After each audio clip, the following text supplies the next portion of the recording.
کے نعرہ حیدری حیدری حیدری حیدری حیدری حسینیت حسینیت حسینیت حسینیت یزیدیت یزیدیت یزید تخم پلید پہ لعنت محمد آل محمد صلی اللہ علیہ وسلم۔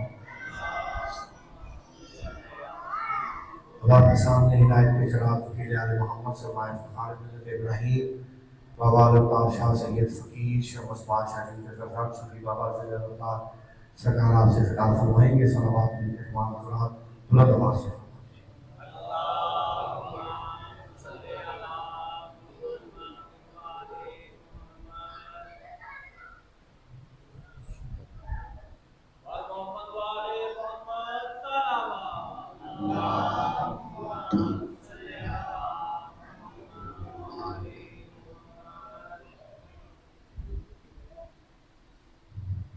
میرے مولا حسین حسین علیہ السلام۔ بسم اللہ الرحمن الرحیم۔ الحمدللہ المعروف رب العالمین، والصلاة والسلام علی اشرف الانبیاء والمرسلین، وخاتم النبیین ابی القاسم محمد۔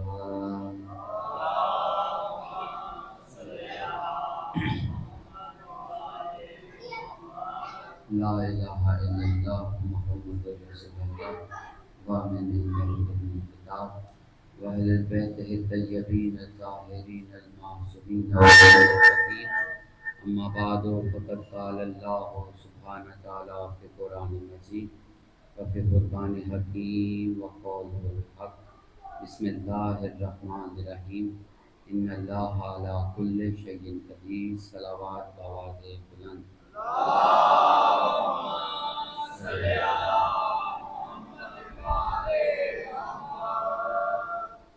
ایک مرتبہ پھر سے مل کر صلوات پڑھے تو آواز سے بلند۔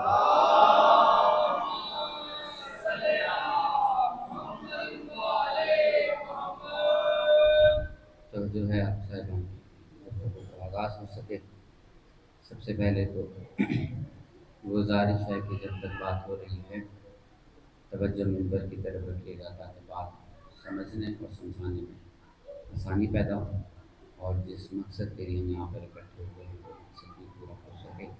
ایک مرتبہ پھر سے مل کر صلوات پڑھ لیجیے آواز بلند۔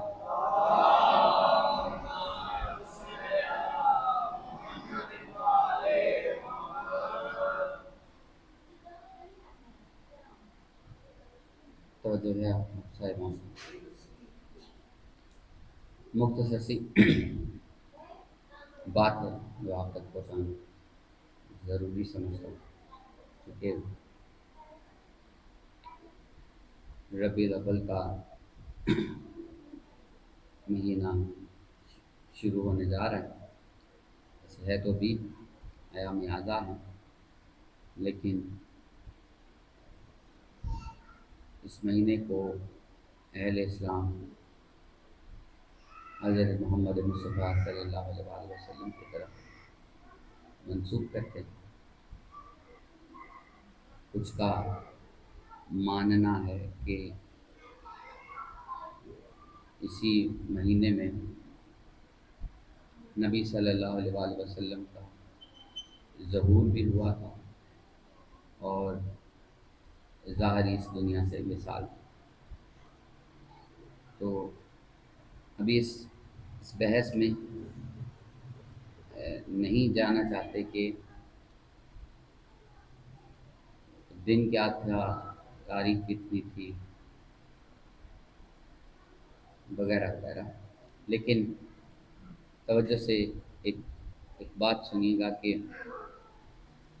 کتنی ستم ظرفی ہے کہ تمام فرقوں کا متفق ایک ہی رسول ہے، اور اس کے دنیا میں آنے اور جانے کی جو تاریخ ہے اس میں تضاد ہے،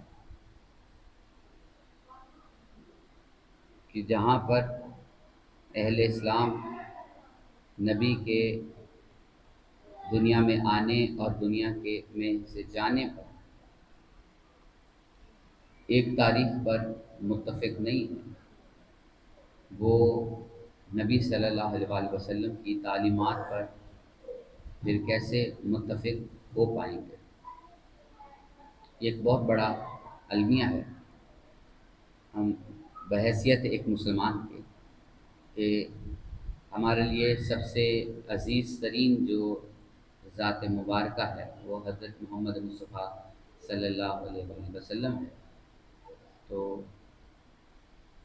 ان کی جو تاریخ ولادت ہے یا وصال ہے اس کے بارے میں متفق نہیں، لیکن چلتے چلتے ایک اور بات عرض کرنا چاہتا ہوں معذرت کے ساتھ، کہ ابھی ایک لفظ استعمال کیا، بلکہ دو لفظ استعمال کیے، ولادت اور وصال، اس پر بھی اہل اسلام کے بہت سے فرقوں کا ان لفظوں پر اعتراض بھی ہے اور جھگڑا بھی انہی دو لفظوں پر، کیونکہ سب سے پہلا جو لفظ استعمال کیا ولادت اور دوسرا وصال، اس پر بھی بہت سے لوگ جھگڑا کرتے ہیں کہ وہ نبیوں کا سردار ہے، اس کی ولادت نہیں ہے، ظہور ہے۔ اب اس بات پر بھی مسلمان اکٹھے نہیں ہو پا رہے کہ ولادت اور ظہور میں ایک فرق ہے جس کو ابھی تک ختم نہیں کیا جا سکا، اور دوسرا لفظ وصال ہے، کچھ کا ماننا ہے کہ وصال ہے اور کچھ کا ماننا ہے کہ نہیں شہادت ہے، اس پر بھی لوگ متفق نہیں ہو پا رہے۔ ہماری بات کرنے کا مقصد اس بات کو ثابت کرنا ہرگز نہیں ہے کہ وصال ہے یا شہادت ہے، ولادت ہے کہ ظہور ہے، لیکن ایک بات عرض کرنا چاہتا ہوں، جہاں پہ ذات پیغمبر میں اس طرح کی باتوں پر جھگڑا ہو تو نبی کی تعلیمات پر جھگڑا تو بعید نہیں ہے۔ تو صرف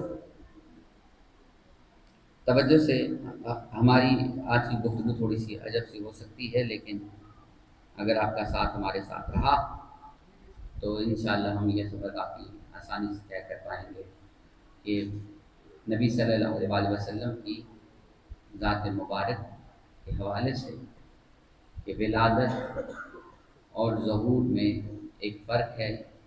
ولادت ہر اس انسان کی ہے جو آدم کی نسل سے چلتا آیا، وہ ایک طریقہ کار سے دنیا میں بھیجا جاتا ہے۔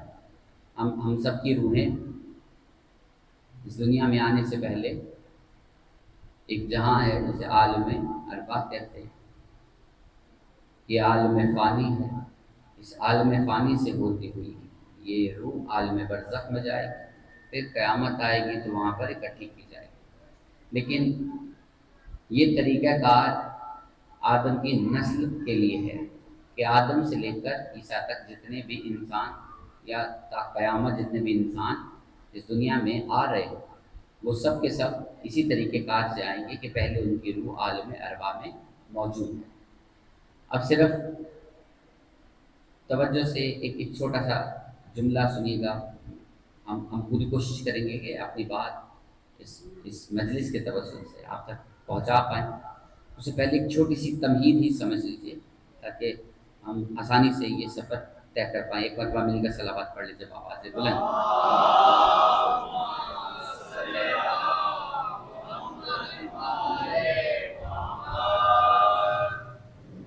اب صرف توجہ سے سنیے گا، اللہ تبارک و تعالیٰ نے قرآن پاک میں حضرت محمد مصطفیٰ صلی اللہ علیہ وآلہ وسلم کو جب مخاطب کیا تو بہت سے القاب ہیں، ان میں سے جو سب سے عزیز ترین جو لقب ہے وہ ہے اے میرے حبیب، اے وہ جس سے میں بے حد محبت کرتا ہوں۔ اب جب سے